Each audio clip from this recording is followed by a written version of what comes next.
Happy 4th of July, everyone, and good morning on this beautiful Saturday morning when we celebrate this wonderful day, holiday in our lives. I'm going to read today, continue in my work, in my reading about prayer here, as we have been doing, and I'm going to read from Isaiah 30, chapter 30, which contains one of my favorite verses that Tilden Edwards refers to in this chapter. In quietness and in trust shall be your strength. It was a verse that was my mantra for a year or two, probably, when I went through a divorce years ago. And it was a sad time, and this verse gave me strength. So it's very interesting in the message how this chapter is talked about. So I'm going to be reading from Isaiah 30 verses 8 through 18. So go now and write all this down.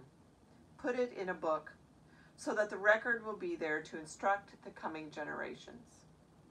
Because this is a rebel generation, a people who lie, a people unwilling to listen to anything God tells them. They tell their spiritual leaders, don't bother us with irrelevancies. They tell their preachers, don't waste our time on impracticalities.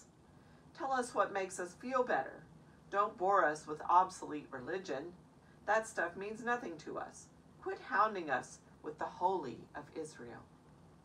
Therefore, the Holy of Israel, God, says this, because you scorn this message, preferring to live by injustice and shape your lives on lies, this perverse way of life will be like a towering, badly built wall that slowly tilts and shifts, and then one day, without warning, collapses. Smashed to bits like a piece of pottery, smashed beyond recognition or repair. Useless, a pile of debris to be swept up and thrown into the trash. God, the Master, the Holy of Israel, has this solemn counsel. Your salvation requires you to turn back to me and stop your silly efforts to save yourselves. Your strength will come from settling down in complete dependence on me, the very thing you've been unwilling to do. You've said nothing doing. We'll rush off on horseback. You'll rush off all right, just not far enough. You've said, we'll ride off on fast horses. Do you think your pursuers ride old nags? Think again. 1,000 of you will scatter before one attacker. Before a mere 5, you'll all run off. There will be nothing left of you, a flagpole on a hill with no flag, a signpost on a road sign with the sign torn off. But God's not finished. God's waiting around to be gracious to you. God's gathering strength to show mercy to you. God takes the time to do everything right. Everything. Those who wait around for God are the lucky ones. So we are turning to the prayer of quiet and talking about grounding today, and kind of rounding this whole week out in what these forms of prayer can do to shape us. Let's see. I think we're rounding out with prayers of solidarity and quiet. So we're talking a little bit, we've been talking about prayers of solidarity with others, with ourselves, and with God in worship. And now he's talking about the prayer of quiet. Prayers of solidarity ground us in the matrix of life. Its giving and receiving, its interweaving, its sharedness, its integral givenness. They broaden our identities so that we come to realize we do not exist in isolation, but as a unique, fleeting, grace-filled meeting ground of intricately woven energies. This grounding is culminated in what can be called prayer of quiet, or imageless, wordless meditation. Here we come to realize the grace-filled solidarity of life in deeper and deeper layers of consciousness. Our whole being slowly and sporadically becomes flooded with an awareness of the kingdom in our midst. Quiet prayer is the culminating prayer of the great contemplatives of the Church and of other deep traditions. Its full development is the greatest and rarest of gifts. The key to quiet prayer is simplification, fuller simplification, perhaps, than our usually cluttered minds even can imagine. A fully simple mind is calm and clear. It is present in reality as it is, before that reality is screened by our thoughts, feelings, and images. It is the mind, the cloud of unknowing, the mind that cannot be peeked at by our usual faculties because it appears only when these are quiet and surrendered. Such a simple mind is a prayerful mind when its intent is opening into ineffable love, when its trust is in the heart of love. Quiet prayer is an opening of our whole being to God that relinquishes every faculty we would cling to. St. John of the Cross, one of the masters of quiet prayer, describes it this way: God's wisdom, to which the intellect must be united, has neither mode nor manner, neither does it have limits, neither does it pertain to distinct and particular knowledge, because it is totally pure and simple. That the two extremes, the soul and the divine wisdom, may be united, they will have to come to accord by means of a certain likeness. As a result, the soul must also be pure and simple, unlimited and unattached to any particular knowledge, and unmodified by the boundaries of form, species, and image. Edwards goes on, such words push us to the limits of our awareness and beyond. Words always have been a little ridiculous and clumsy in trying to describe what can be grasped only in first-hand experience. Perhaps then we need not worry about understanding the conceptual descriptions of the masters, but get on with cultivating our own first-hand appreciation. He talks about quiet prayer focusing on an image like a cross or maybe a picture of Jesus. That's external. And then going internal to a quietness that is within ourselves. And then he talks about Scripture. And that's what I want to continue with. Most of us are conditioned to read Scripture very analytically. This means such and such. It is related to that historical situation. It applies to this in my life, etc. Certain passages, though, lend themselves as well to an intuitive approach that can feed quiet prayer. This is especially true of certain verses from the Psalms and from declaratory statements of Jesus. But suitable verses can be found throughout Scripture. The verse beginning this section is one: Be still and know that I am God. Others would include, In quietness and in trust shall be your strength, from Isaiah 30:15. I am who I am, from Exodus 3:14.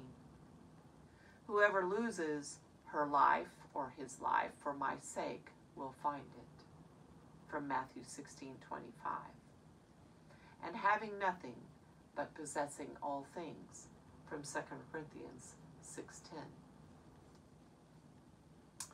I remember running a marathon years ago and seeing a person with a placard on as he ran, and his verse was, I can do all things through Christ who strengthens me. Sometimes I've turned to that verse too. Take such a verse, sit down, close your eyes, and repeat it slowly, a minimum of 12 times. You can do this in rhythm with your breathing as you like, as with the Jesus prayer. Silently moving your lips may give it emphasis. Don't step outside of the verse in order to do something to it, to understand or judge, etc. Just stay present in the flow of the words. After you stop, sense the verse remaining there subliminally, just below the surface of your consciousness. You can remain present in meditation with a clear mind now if you want to take the time.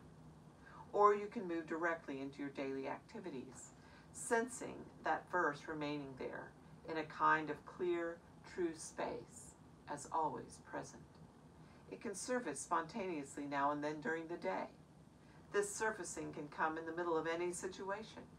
Sometimes it comes in a way that you suddenly realize the truth expressed by the words. This realization flashes through you like a bolt of lightning. In that instant, you have no more concept of the verse, but a living, intuitive awareness. Trailing verses out into interpretive meanings can be extremely valuable, but such a way alone also can starve our intuitive way of knowing. One concept leads to another, and there is no end to the labyrinths that our minds can build. Intuitive awareness moves in the opposite direction. Instead of moving out into conceptual associations, our mind moves back into a simple awareness that allows the verse to be realized in a pre-conceptual way. Perhaps the deal is to combine the two. Begin with the conceptual, the historical context, the meaning of the words, their possible application to our lives. Then simplify the verse. Just let it be there in you. Such an intuitive ending is not unlike the use of koans, mind-boggling riddles in the Zen Buddhist tradition. The koans are meant to lead the mind into a quality of awareness, of unscreened participation in reality that is blocked when the conceptual mind is spinning its webs. And finally, he says, putting it all together in our daily discipline. Prayers of solidarity and quiet fit hand in glove in a daily discipline. Like any hand and glove fit, though, it comes out a little differently with each of us. In my own special prayer time daily, I usually begin with some breathing and physical posture exercises. Then I use some prayer of solidarity. This may be the Lord's Prayer, or intercessions for particular people, or simply a wordless sense of identification with the suffering and grace alive in the world. Then I will move into some method of quiet prayer for most of the time. At the end, I usually sense briefly the people and situations with which I will be involved in the coming hours. Open my arms and allow as much wordless, warm, energetic openness as possible to rise up toward that time. All of us must discover our own best use of prayer time and be open for the Spirit's way of welling up at all hours of the day and night. This is not a heavy task. It is a very light one, barely touching the attractions and fears of the day, dancing through them with a disarming inner smile, and restoring this interior smile quickly when we fall into heaviness anyway. There is nothing really to lose in the day. That is a happy law of physics. Nothing is lost. There is nothing, then, ultimately to protect. There's nothing really to gain during the day, either. That is the law of God. The kingdom is in our midst, though hidden and needing fulfillment, when we have the eyes to see. Since there is nothing ultimately to gain or lose except the heavy chains of our desires to gain and our fears of losing, then there is nothing left for the day except open compassion. When we realize, not just conceptualize, this, even for an instant, for that instant, we are free and God is glorified. Wow. That is freedom in the sense that God understands it. We are free in that deepest place when we know the presence of God. And out of that place, we can come up and out into the day. So I hope you have some wonderful things planned for this beautiful 4th.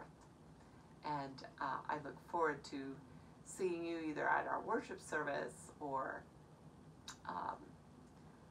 together again one of these days, but maybe online as well.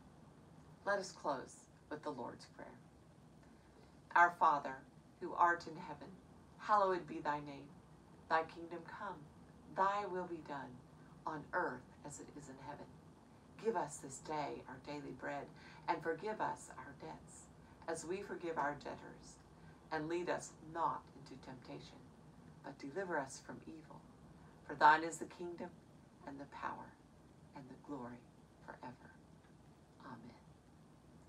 And may you know the vast freedom of God this day.